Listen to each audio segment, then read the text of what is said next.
बिस्मिल्लाहिर्रहमानिर्रहीम। तुमसे है पाकिस्तान में खुश आमदीद। मैं हूं साजिद हुसैन। मजबूत मुस्तहकम पाकिस्तान पर हम बात करते हैं। कैसे मुल्क मिल्लत की तामीर और तरक्की में हमने अपना किरदार अदा करना है। कैसे होगी तामीर, कैसे होगी तरक्की जब जड़ांवाला इतने बड़े शहर में अक़लियती बरादरी के साथ इस तरह मजालिम ढाए गए कि बहुत सारी फैमिलीज़ ने अपनी जानें बचा कर खेतों में रातें गुजारी, उनके गिरजा घर जलाए गए, उनकी गाड़ियां जलाई गईं, उनके माल मवेशी लूटे गए। कहाँ थे कानून नाफिज करने वाले इदारे? आईने पाकिस्तान अक़लियतों को बराबरी के हक देता है। आईने पाकिस्तान उनको तहफ़्फ़ुज़ फराहम करता है। तो ये जो तौहीन के मामलात अगर किसी इंडिविजुअल कोई करता है तो उसको कैफ़र किरदार तक पहुँचाया जाए, न कि किसी कौम, किसी मसलक के तमाम बेगुनाह लोगों को आप इबरत का निशाना बनाएं। एक कत्ल एक इंसान का कत्ल पूरी इंसानियत का कत्ल। ये नबी करीम सल्लल्लाहु अलैहि वसल्लम की तालीमात हैं कि आप किसी एक भी इंसान को बेगुनाह कत्ल नहीं कर सकते। तो उस इंसान में मसीही भाई भी आ गए, उस इंसान में तमाम मज़ाहिब उसमें ही वो करते हैं। तो हमें इन चीज़ों से इज्तनाब करना चाहिए। रियासत पाकिस्तान इस पर क्या करती है? आज वज़ीर आज़म पाकिस्तान से लेकर सदर मुमलिकत और तमाम पॉलिटिकल पार्टियों के सरबराहान ने इस वाक़े की मज़म्मत की है और इस बात को दोहराया है कि हम अक़लियती बरादरी को तहफ़्फ़ुज़ फराहम करेंगे चाहे कुछ भी हो जाए, और जो इस तरह के किरदार हैं उनको भी कैफ़र किरदार तक पहुँचाएँगे। क्या इस वाक़े की भी जियो फेंसिंग होगी कि जिस तरह एक पॉलिटिकल धड़े ने अगर 9 मई को कोई इस तरह के वाक़यात हुए थे और उन पर इल्ज़ामात लगाए गए थे तो रियासती इदारे हरकत में आ गए थे और हज़ारों लोगों को जेलों में डाल दिया गया था। न देखा गया था कि वो खातून है, न देखा गया वो बुजुर्ग है। फिर इन्वेस्टिगेशन के दायरे को बढ़ाया गया, पूरे मुल्क तक उसको वसी कर दिया गया।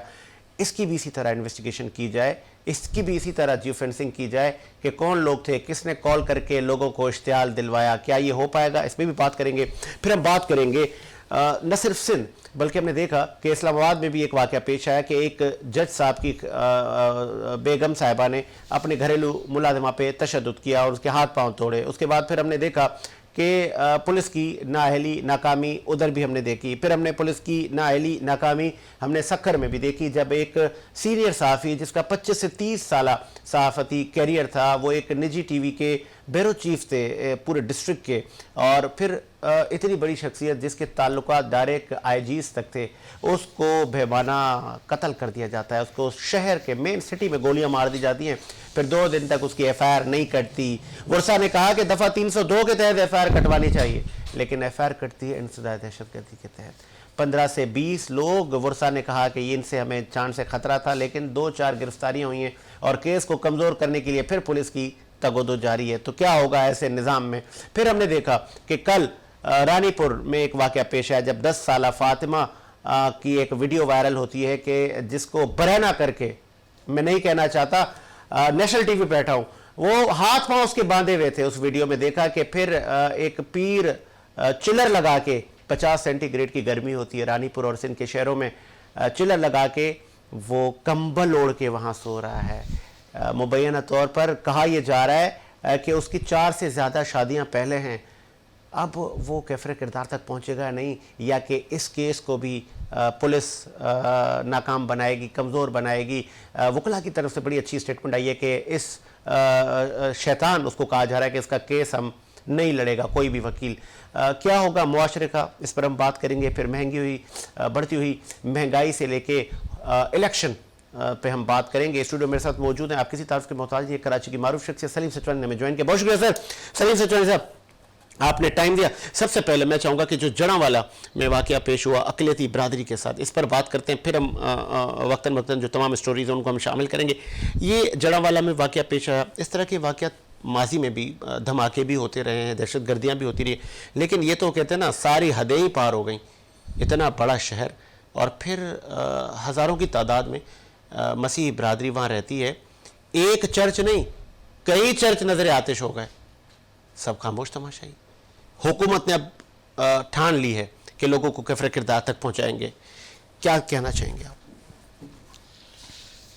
सर, सबसे पहले तो हम इसमें देखें तमाम तर वाक़यात जो इस तरह के हो रहे हैं मुसलसल, जैसे कि आपने कहा कि बच्चों को मारपीट करना, ये जाहिलाना तरीके से इबादत गाहों को जला देना, इस तमाम तर वाक़यात की मेरे नज़दीक जिम्मेदारी जो है हमारी नेशनल और इंटरनेशनल इस्टेब्लिशमेंट है जो 70 साल से पाकिस्तान को कंट्रोल करके चला रही है, जिन्होंने तालीम को आम करने के ऊपर यहाँ पे कोई तवज्जो नहीं दी। कुरान शरीफ में वाज़ेह तौर पर लिखा हुआ है कि कुरान शरीफ पढ़ें और नसीहत हासिल करें। अगर नसीहत हासिल करना चाहते हैं तो हमारे यहाँ पे कोई बंदोबस्त नहीं किया गया 70-75 सालों में कि हमारे बच्चे कलाम पाक पढ़ें, समझें और नसीहत हासिल करें। हुजूर सल्लल्लाहु अलैहि वसल्लम जो है वो खुशखबरी देने वाले और डराने वाले बनाकर भेजे गए थे।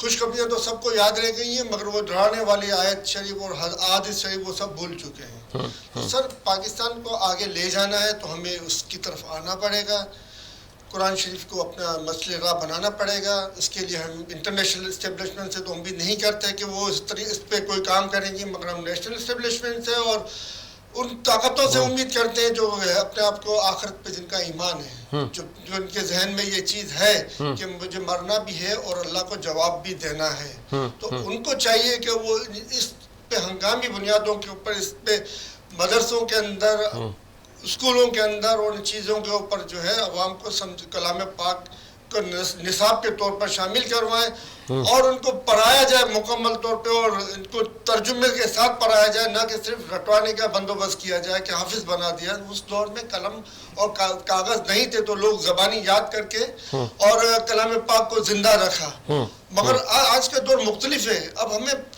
और न हम अरबी हैं, ठीक है, क्या हम कहें कि हम अरबी में कुरान पढ़ रहे हैं, हमें सब समझ में आ रहा है, तो हमें सबसे पहले हम ज़रूरत ये है कि हमें कुरान के तर्जुमे को आम करना चाहिए, कुरान के शरीफ के तर्जुमे को पढ़ाना चाहिए, ताकि जो इस तरह के वाक़यात हो रहे हैं मुल्क के अंदर में, जो जहालतपन एक परवान चल रहे हैं इस मुल्क के अंदर में, गिरजाघर के अंदर में आप अल्लाह की आसमानी किताब भी मौजूद होगी, जिसको आप ये तो कह सकते हो कि इसमें कुछ तब्दीली हुई है, मगर आप ये नहीं कह सकते कि वो अल्लाह की किताब नहीं है। ठीक है, वो भी नजर आतिश हुई, उसके अंदर अल्लाह का नाम लिया जाता था, उसकी भी बेरुमती हुई। क्या ये हमारे, ठीक है, मैं आता हूं, आपकी तरफ आता हूं। इस वक्त हमें ज्वाइन किया है इकबाल अडवाणी साहब ने। आप पाकिस्तान की सियासत पर बड़ी गहरी नजर रखते हैं, इकोनॉमिक एनालिस्ट हैं। खुश आमदीद कहेंगे इकबाल अडवाणी साहब, क्या आप सुन सकते हैं? सुन सकता हूं। इकबाल अडवाणी साहब, सबसे पहले मुझे ये बताइएगा, कल एक नाखुशगवार वाकया रूनुमा हुआ। जड़ांवाला पंजाब का एक शहर है जिसपे अकलियती बिरादरी के कई चर्च नजर आतिश हुए और बहुत सारी फैमिलीज ने अपनी जान बचाकर देहातों में और खेतों में रातें गुजारी। ये किस तरफ हम जा रहे हैं? नहीं देखिए, ये तो पूरी दुनिया में पाकिस्तान की बहुत बदनामी होती है इस तरह के वाकयात में, खासकर जो माइनॉरिटी के साथ। तो इसको जो भी इसमें जो इन्वॉल्व है उनको कड़ी से कड़ी सजा मिलनी चाहिए। अगर हम चाहते हैं कि पाकिस्तान का इमेज हम दुनिया में अच्छा करें तो इन चीजों पे हमको कंट्रोल भी करना पड़ेगा, और लोगों के साथ जो नाइंसाफियां हो रही है माइनॉरिटी के साथ, उसके ऊपर तो उसके लिए तो हम सबको मिलकर आवाज उठानी पड़ेगी, वरना ये सिलसिला अगर चलता रहा तो आगे जाके पाकिस्तान को बहुत नुकसान होगा। वजीर आजम, निगरान वजीर आजम अनवारुल हक खाकर ने कहा है कि हम 9 मई के वाकये की मजम्मत करते हैं। आप इस स्टेटमेंट को कैसे ले रहे हैं? बहुत सारी पीटीआई की मेन स्ट्रीम जो लीडरशिप है वो नजरे बंद है, लेकिन अली मोहम्मद खान साहब की रिहाई हो गई है और तमाम निजी चैनल पर उनको ऑनर किया जा रहा है। वो पीटीआई की जो पॉलिसी है उस पर वो बात कर रहे हैं। क्या पीटीआई के लिए राहें हमवार होते हुए नजर आ रही हैं आपको अडवाणी साहब? नहीं, मुझे तो नहीं लगता फिलहाल पीटीआई के लिए कोई ऐसा कोई सॉफ्ट कॉर्नर हो। तो अभी तो उनके पास जिंदा दिन इनके साथ सख्ती हो रही है। अभी हसन नियाजी को भी गिरफ्तार कर लिया गया, उनको डायरेक्ट फौज के हवाले कर दिया गया है। तो उससे आप अंदाजा लगा सकते हैं कि पीटीआई के लिए अभी ऐसा कोई सॉफ्ट कॉर्नर मुझे तो नजर नहीं आ रहा। अब अली मोहम्मद खान को उन्होंने अलाउ किया है, तो अभी किस बेस पे अलाउ किया है? आपको पता है पाकिस्तान में तो किस तरह की सियासत होती है, बिहाइंड द कर्टन कैसे कैसे सेटलमेंट होते हैं, क्या एग्रीमेंट होते हैं, वो आप भी समझते हैं।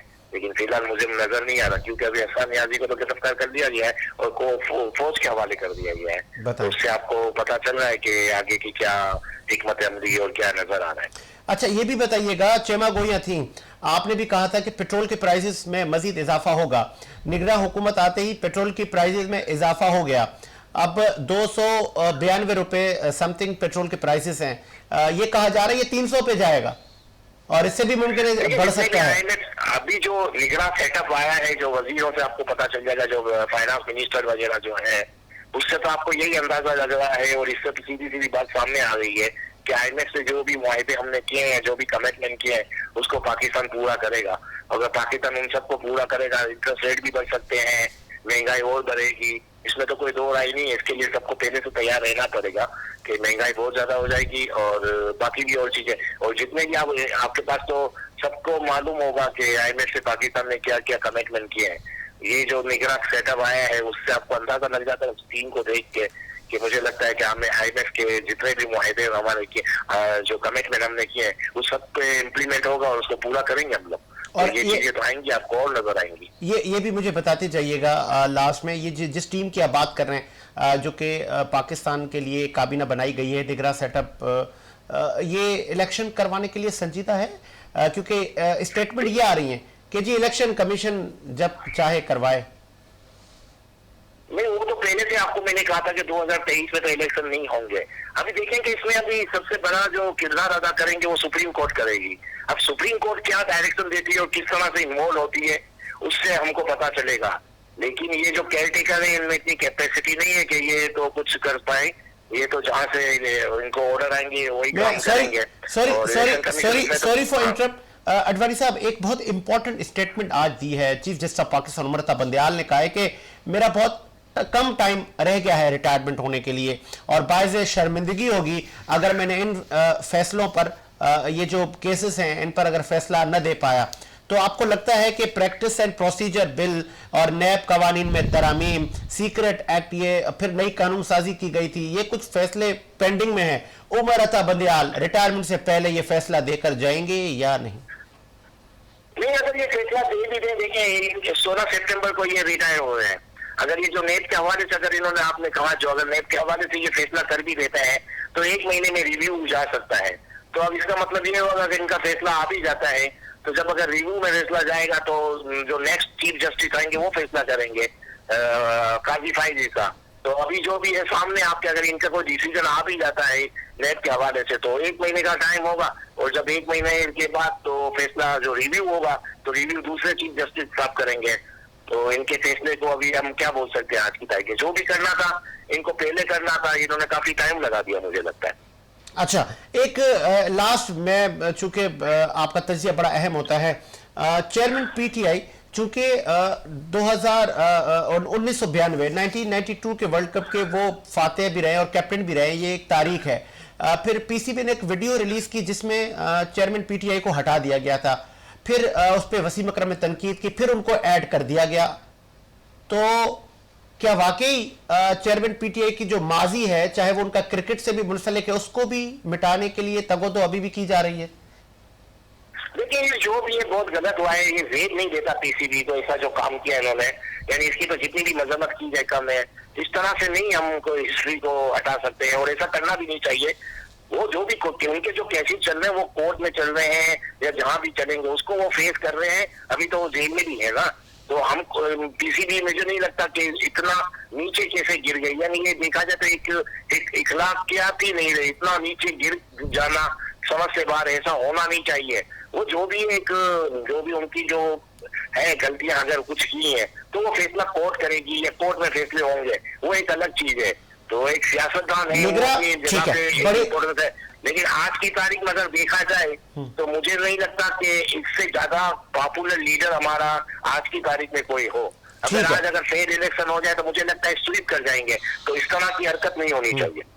ठीक है, 12 दिन गुजर गए चेयरमैन PTI को सर C क्लास में, वजह क्या है? जो उनका जो स्टेटस है, साबिक PM, फिर फॉर्मर क्रिकेटर, उन्होंने वर्ल्ड कप जितवाया पाकिस्तान को, तो ये जो उनका स्टेटस है, आईने पाकिस्तान उनको इजाजत देता है कि उनको C क्लास से हटा के एज पर स्टेटस उनको मुंतकिल किया जाए जहां सहूलत हो। लेकिन खान साहब तो C क्लास में अभी तक, और निगरान हुकूमत भी आ गई है। नहीं, तो वो तो अभी आपको मैं पहले कह रहा था कि वो बेमकसद सेवा शरीफ गवर्नमेंट पे क्रिटिसाइज करते थे, उनकी कोई इतनी औकात नहीं थी। वो तो बेचारे बस अभी जब तो केयर टेकर गवर्नमेंट है, बात ही नहीं है कि जो इनका हक बनता है वो उनको देना चाहिए। जो भी आपका जो फॉर्मर प्राइम मिनिस्टर को जो मिलना चाहिए वो देना चाहिए। अगर नहीं दिया जा रहा तो नाइंसाफी है।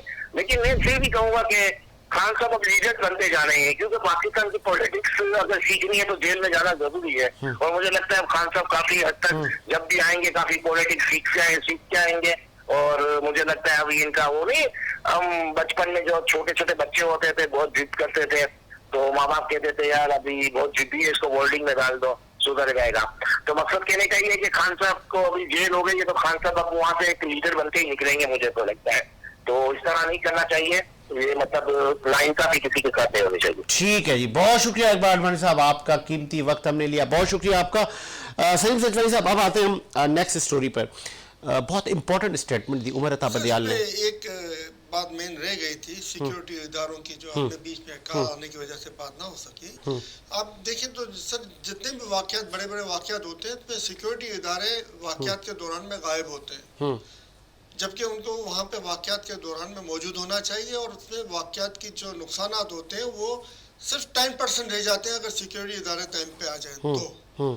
मगर ये हैरत की बात है, ये तीसरा बड़ा सान्या है और सिक्योरिटी इदारे गायब थे। मोहतरमा बेनज़ीर भुट्टो की शहादत के वक्त भी सिक्योरिटी इदारे गायब थे, 9 मई के वाक़े में भी गायब थे, जरावाला में भी गायब थे। उस तरह के और सैकड़ों वाक़यात आपको होंगे जिसके अंदर आप देखोगे सिक्योरिटी इदारे जो है ना वो गायब होते हैं। तो जब तक सिक्योरिटी इदारे अपने फ़राइज़ में मुस्तैदी नहीं दिखाएंगे उस वक्त तक आप बताएं इस तरह के वाक़यात को कंट्रोल कैसे किया जाएगा। जब अगर 100-500 लोग जमा हैं या 5000 लोग जमा हैं, तो क्या सिक्योरिटी इदारे 5000 लोगों को कंट्रोल नहीं कर सकते? बिल्कुल कर सकते हैं। अगर उनमें एहलियत है और कंट्रोल कर सकते और नहीं करते हैं तो उनके ऊपर भी कार्रवाई होनी चाहिए, क्योंकि उसके दौरान में अरबों रुपए की इमलाक का नुकसान होता है। अभी आप बताएं इतने लोग, सैकड़ों लोगों ने बेचारों ने खेतों में रातें गुजारी, अपनी जान बचाई है। रातें गुजारी, किस तरीके से इनकी रात गुजरी होगी वो जिनके ऊपर बीतती है वही जानते हैं। मगर इस तरह की गैर जिम्मेदाराना हरकत की जिम्मेदार सिक्योरिटी इदारे भी तो है ना हमारे साथ, जो इदारों को टाइम के ऊपर नहीं रवाना करवाते, जो इदारों से टाइम के ऊपर काम नहीं लेते, वो एक्चुअल जिम्मेदार उसके वो हैं जो इनके बड़े बड़े अफसर बने हुए हैं। उन अफसरान के खिलाफ कार्रवाई होनी चाहिए कि वो अपनी जो नीचे अंडर में काम करने वाले उनसे काम क्यों बर वक्त नहीं ले रहे होते। और अगर इनमें एहलियत नहीं है बर वक्त काम करने की तो वो अपने ओहदे से रिजाइन करें, किसी और महकमों में चले जाएं। इनको पुलिस फोर्स या रेंजर्स या किसी और इदारे में, सिक्योरिटी के इदारे में रहने की जरूरत नहीं है अगर वो टाइम के ऊपर एक्शन नहीं ले सकते तो इनको चाहिए कि वो किसी और इदारे में अपना ट्रांसफर करें। ठीक है, उमर अता बंदियाल की इस स्टेटमेंट को आप कैसे देख रहे हैं कि आज खुद उन्होंने कहा है कि ये जो पेंडिंग में मेरे पास केसेस हैं, जिसका मैंने हवाला दिया, अडवाणी साहब से मैंने पूछा कि secret act, practice and procedure bill, NAB कवानीन में तरामीम, हुकूमत ने जाते बहुत सारी कानून साजी की थी, बहुत सारे ऐसे केसेस कुछ चेयरमैन PTI पर भी हैं। वो ख़ुद कह रहे हैं कि मेरी रिटायरमेंट करीब है और ये जो फैसले हैं अगर मैं ना दे सका तो मेरे लिए शर्मिंदगी का बायस होगा। इसका मतलब अक्सम ये ले लें कि उमर अता बंदियाल जाते जाते ये तमाम, वो कहते हैं ना, गुत्थी को सुलझा के जाएंगे, ये फैसले देकर जाएंगे, उनकी सरबराही में होंगे। सर ये सारे फैसले इस तरह के हैं जिस तरह रात 12 बजे अदालत में खोल के फैसला किया गया था ना सर, इसी तरह से रात 12 बजे तक अदालत में खोल के इन तमाम फैसलों को निपटाया जाए। और खासतौर पर खान साहब से जो ज्यादतियाँ हो रही है और कानून पे अमल दरामद नहीं हो रहा है, आज खुद नोटिस लेना चाहिए सुप्रीम कोर्ट के सारे जजों को। और इस तरीके से कानून को जो मजाक बनाया हुआ है, कानून की हुक्मरानी नहीं है, आइन टूटा हुआ है और दोबारा आइन तोड़ने की बात कर रहा है इलेक्शन बर्मिला। एक बार तोड़ने के बाद दोबारा बर्मिला इलेक्शन कमीशन जो है वो कह रहा है कि 90 दिन में मैं इलेक्शन नहीं करा सकता। अगर ये इसके पास, इनके इलेक्शन कमीशन के पास सालों के अंदर में काम होता है सिर्फ इलेक्शन करवाने का, और अगर वो भी टाइम पे नहीं करवा सकता तो उस इलेक्शन कमीशन की जरूरत क्या है। और ये इलेक्शन कमीशन साबित शुदा एक तरफा पार्टी बना हुआ है, इसके ऊपर भी मोअज़्ज़िज़ अदालतों ने अभी तक कोई कार्रवाई नहीं की। तोशा खाने का एक ही केस खान साहब के ऊपर चला है, बाकी सारे केस कौन चलवाएगा?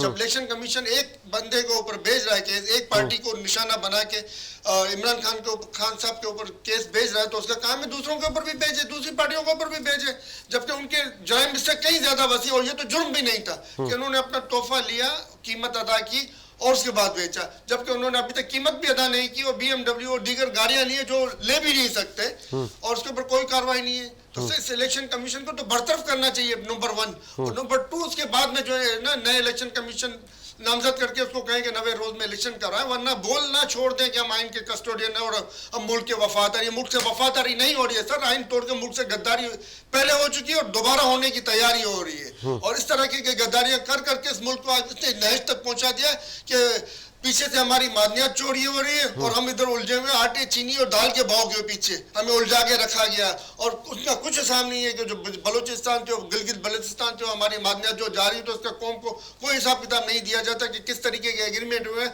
उससे कौम को क्या फायदा पहुंच रहा है और क्या आइंदा आने वाले दिनों में फायदा पहुंचेगा। सिर्फ कौम को अखबार के अंदर में खुशखबरियां दे दी जाती है कि हमारे पास ये निकल आया, वो निकल आया, इतने का उतने का, उसके बाद में गायब भी हो जाते हैं। कोई पुरस्तान हाल नहीं है कौम का। ठीक है जी, मुझे प्रोड्यूसर साहब ब्रेक का कह रहे हैं, एक ब्रेक लेते हैं। अभी कुछ स्टोरीज बाकी हैं जो कि हम ब्रेक के बाद ऐड करेंगे। एक ब्रेक लेते हैं, ब्रेक के बाद हाजिर होंगे।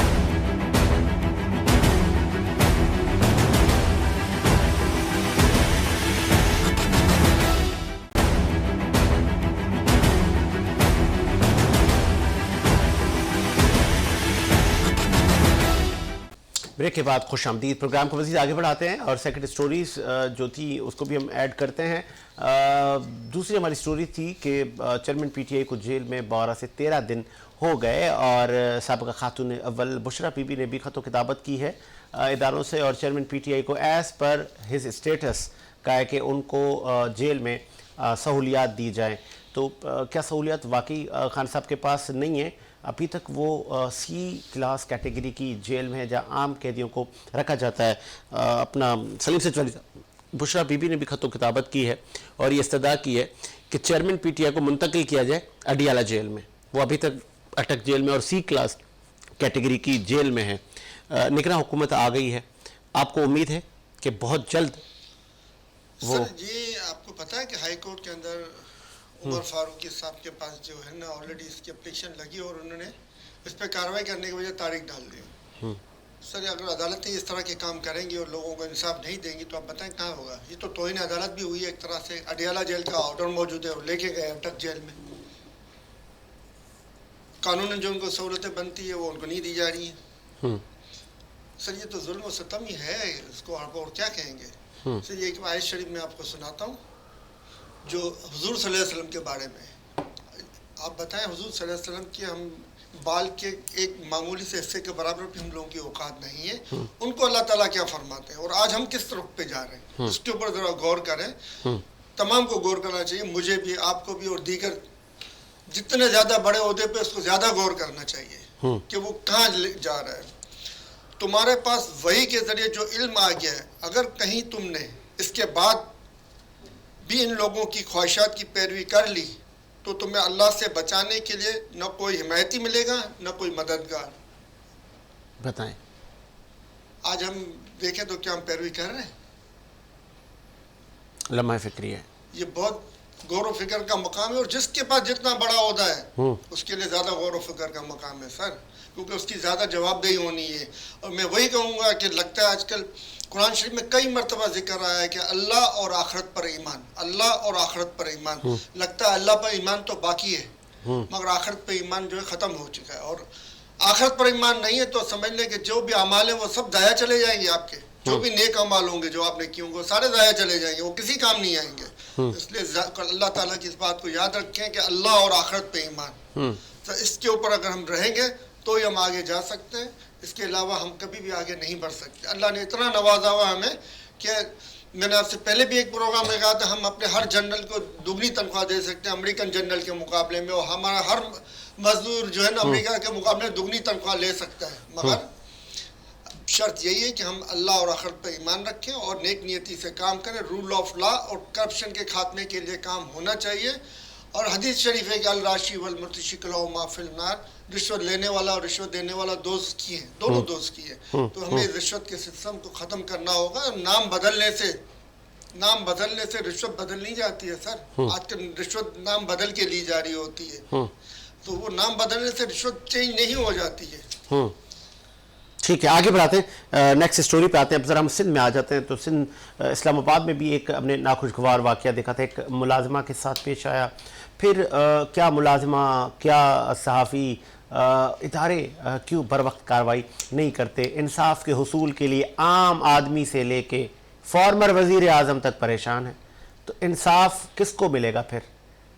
तमाम अदालतें और कॉन्स्टिट्यूशन वाज़ेह है कि तमाम चीज़ें उस पर लिखी गई हैं कि कैसे आपने निज़ाम इंसाफ को चलाना है। इस पर हम बात करते हैं। सर पहले हम आ जाते हैं सक्खर, सिंध का तीसरा बड़ा शहर है सक्खर डिवीज़न, उसके मेन शहर में, सिटी में दिन दिहाड़े एक सीनियर साफ़ी जान मोहम्मद महर को गोलियां मार दी जाती हैं, और फिर वहाँ का एसएसपी बजाय इन्वेस्टिगेशन किए कुछ ही देर में 2 घंटे बाद स्टेटमेंट देता है एसएसपी मलिक सिंघार कि ये ख़ानदानी मामला था, इनका तनाज़ा चल रहा था, उसकी वजह से इनको मारा गया। कैसे देखते हैं पुलिस की परफॉर्मेंस को? सब पुलिस की परफॉर्मेंस को देखने से पहले हम देखें, अब आजकल जो है तमाम जगहों पे माफियाज बने हुए। पुलिस भी एक तरह के एक सिस्टम के अंदर आप देखेंगे तो फलां का ग्रुप अलग है, उसका ग्रुप अलग है, उसका ग्रुप अलग है, वहाँ पे भी माफियाज बने हुए हैं जो ऊपर से हिदायत ले रहे होते हैं, उनके कहने के ऊपर कत्ल भी करवा देते हैं और कोई पुरसान हाल नहीं होता है। और आप देखें साफ़ी कितने कत्ल हुए सर, सिंध के अंदर 2 हुए, आपके अरशद शरीफ साहब कत्ल हो गए, आपके इमरान रियाज साहब गायब है। क्या इनके ऊपर आवाज़ उठाई गई? साफियों में आपस में भी इख्तलाफात होते हैं, कोई किसको पसंद करता है, कोई किसको पसंद करता है, मगर इस बात के ऊपर को सबको एक मुट्ठी होना चाहिए ना सर। कि भाई आपका साफी का जब मारा जाता है तो इस बात के ऊपर तो कम से कम एक हो जाओ कि भाई हमारा साफी गायब हुआ। सलीम सचवानी साहब, मैं दीगर की तो बात नहीं कर रहा, जान मोहम्मद के लिए कराची प्रेस क्लब सक्कर पर एहतजाज हुआ, एसएसपी ऑफिस के आगे एहतजाज हुआ, फिर जाके एफआईआर कटी है, और वो भी इंसदादे दहशत गर्दी के तहत 300 दफा 302 के तहत नहीं कटी। ये तो पुलिस की सर हटदर्मी। आपकी बात सही है, मगर ये बदमाशी पुलिस की है। मगर बदमाशी क्यों है? क्योंकि क्या सिर्फ सक्खर में ही साफी है? पूरे पाकिस्तान में साफी नहीं है। सब पाकिस्तान के सारे साफियों को इन मामलात के ऊपर एक होना पड़ेगा कि सच को सच बोलना है और झूठ को झूठ बोलना है। इनको इस मामलात में सबको एक होना पड़ेगा। और अगर कोई साफी मारा जाता है, अगर कोई साफी अगवा होता है और गायब किया जाता है, तो उसके ऊपर सब एक को एक साथ में आवाज उठानी पड़ेगी। अगर इस तरह ये टुकड़े टुकड़े में बटे रहेंगे तो आज किसकी बारी है, कल किसकी बारी होगी, ये कोई नहीं जानता। यानी इस मुल्क में क्या हक और सच की बात करना जुर्म बन जाएगा, बना दिया गया है कि जो हक और सच की बात करे उसको आप मार दो, हक और सच की बात करे उसको आप गायब कर दो। और फिर लम्हा फिक्रिया ये है स्पेशल हमारे सिंध पुलिस के लिए, आईजी साहब आप इस पे भी नोटिस लें कि जब कोई इस तरह का वाकया रूनुमा होता है तो मुतल्लिका एसएसपीस जो अफसरान हैं आपके, वो मीडिया तक को स्टेटमेंट नहीं देते, वो मीडिया तक को टाइम नहीं देते। हमारी सीनियर एंकर पर्सन नादिया अनवार ने टाइम लिया आपके एसएसपी मलिक सिंघार से, लेकिन उन्होंने मुआज़रत कर ली। तो फिर ये किस लिए आप ओहदे लेके बैठे हैं? अवाम की जान माल के तहफ़्फ़ुज़ का आप हलफ कैसे लेकर आ जाते हैं?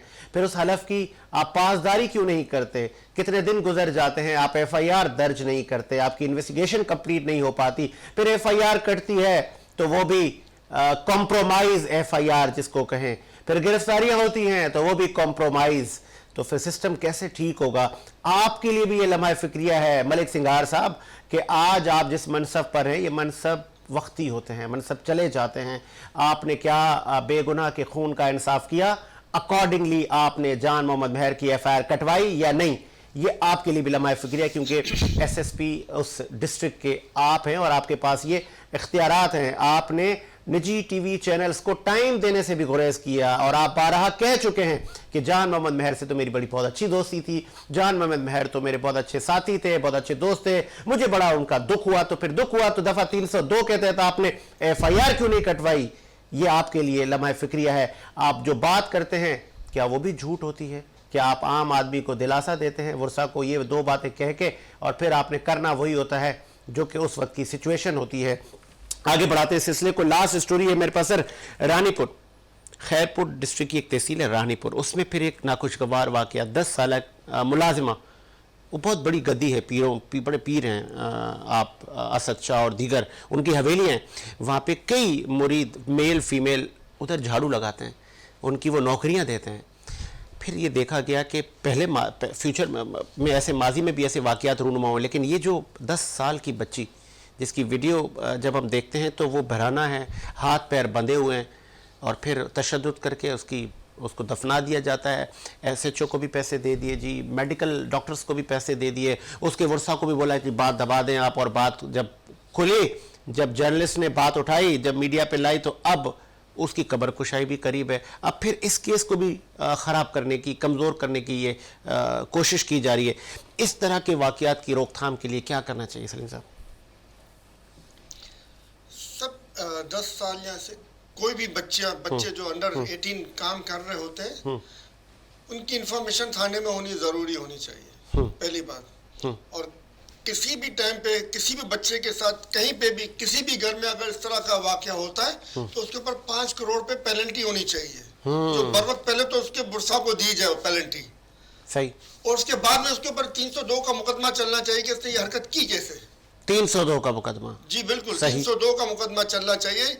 या वो इक़दाम कत्ल का जो मुकदमा जो बनता है, अगर वो बच्ची जिंदा है तो उसके ऊपर इक़दाम कत्ल का। और सर इसमें ये जुर्माना एज इट इज सेम लेना चाहिए, ताकि आइंदा जो है ना वो इस तरह की हरकत करने से पहले सोचे कि मुझे सख्त सजा मिले। ये जहनियत कौन सी है? ये एक जहनियत है कि उनके बच्चे नहीं है? सर ये जहनियत वही है, बीमार जहनियत की अक्कासी हुई है। वही है कि हमने अब कह तो दिया मुसलमान है, मगर कुरान शरीफ पढ़ा नहीं। कुरान शरीफ हमें मुसलमान बनाने के लिए, हमें हिदायत देने के लिए, हमें सीधे रास्ते पे लाने के लिए उतारा गया।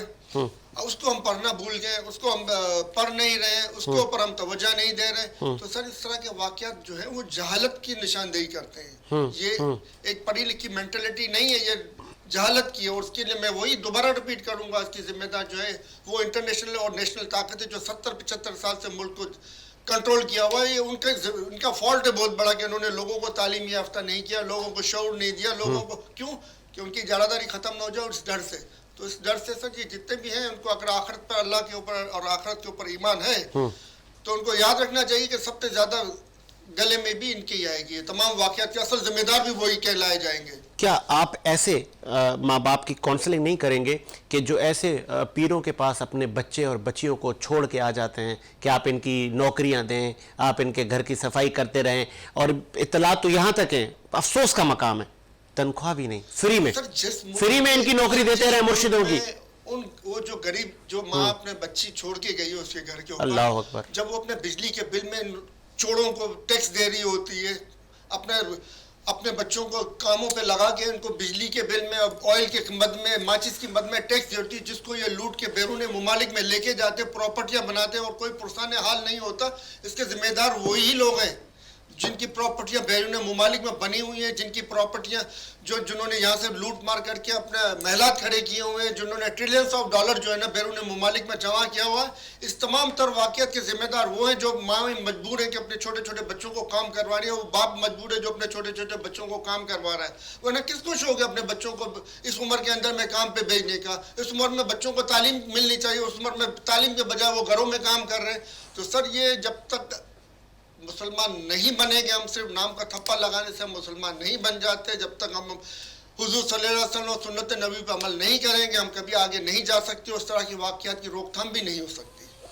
इसी उम्मीद के साथ कि मेरा मुल्क शाद आबाद रहे, मुझे साजिद हुसैन को इजाज़त दिए, लेकिन इजाज़त से पहले निगरान वज़ीर आज़म पाकिस्तान अनवारुल हक काकड़ साहब, आपने आज मजम्मत की है 9 मई के वाक़यात की। बिल्कुल मजम्मत करनी चाहिए, लेकिन आप फिर मजम्मत करें कि ये जो पेट्रोल की प्राइसेस हैं ये नहीं होने चाहिए। फिर आप मजम्मत करें कि पाकिस्तान का 80% आदमी बिल देने से भी कासिर है। पाकिस्तान में गुर्बत की रेशो पर भी आप मजम्मत करें कि गुर्बत की रेशो कहां पहुंच गई है। आप इस पर भी मजम्मत करें कि मुल्क में लाकानूनियत है, अभी तक इंसाफ के उसूल के लिए आम आदमी से लेके फॉर्मर वजीर आजम तक दर बदर है। इस पर भी आपकी मजम्मत बनती है। आप कुछ अरसे के लिए आए हैं तो कुछ सिस्टम ठीक करके जाएं, न कि खुद पर कोई सियासी धब्बा लगाने के इस मुतरादिफ कोई स्टेटमेंट दें। आप इस पर भी मजम्मत करें कि एक बिल को अदा करने के लिए। बात कहना चाहूंगा मैं।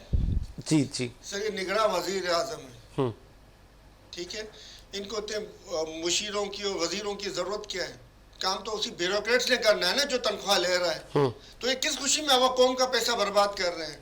और ये जो किस तरह मजम्मत करेंगे जो बातें आप कह रहे हैं? वो खुद मराती याफ्ता तबके में शामिल है जो 17.6 अरब डॉलर की सालाना मरातें ले रहा है। इनको फ्री पेट्रोल मिल रहा है, इनको फ्री गैस मिल रहा है, इनको फ्री मुलाजमिन मिल रहे हैं। ये क्यों मजम्मत करेंगे सर? कौम को डिबोने वाले, कौम को खाने वालों में ये खुद शामिल है, तो ये मजम्मत कहाँ से करेंगे और कैसे करेंगे सर? ये कभी मजम्मत नहीं करेंगे क्योंकि ये खुद लुटेरों में शामिल है। जब तक ये खुद सीधे नहीं होंगे, जब तक ये अपना सवाबदीदी फंड खत्म नहीं करेंगे, जब तक ये अपने अखराजात खत्म नहीं करेंगे, उस वक्त तक कभी माशरा सुधर नहीं सकता है सर। ये अवाम को बायोमेट्रिक और वोट का हक देना पड़ेगा ताकि लोग मुंतखब करके अपनी पसंद के लाएं और वो उनका ख्याल करें, क्योंकि जब तक अवाम की पसंद के लोग नहीं आएंगे वो अवाम का ख्याल कभी नहीं करेंगे। और आज तक अवाम की पसंद के लोग नहीं लाए गए, हर दफा ये ऊपर से नाजिल किए गए, फिर आप खुद ही गालियां दे रहे होते हैं कि ये सेलेक्टेड है, ये इलेक्टेड है, ये फलाना है, ये फलाना है। सर इस तरीके से कौम बदलेगी नहीं सर, इसमें तब्दीली लानी पड़ेगी, अल्लाह का खौफ जहन में लाना पड़ेगा, अल्लाह को जवाब देने है, इनको दिमाग में बिठाना पड़ेगा ये बात सर, इनको ख्याल रखना चाहिए और साबित करना पड़ेगा कि दे आर मुस्लिम। ठीक है जी, इस उम्मीद के साथ कि मेरा शाद मुझे साजिद हुसैन को इजाज़त दीजिए। मुलाकात होगी नए प्रोग्राम के साथ। अल्लाह हाफ़िज़।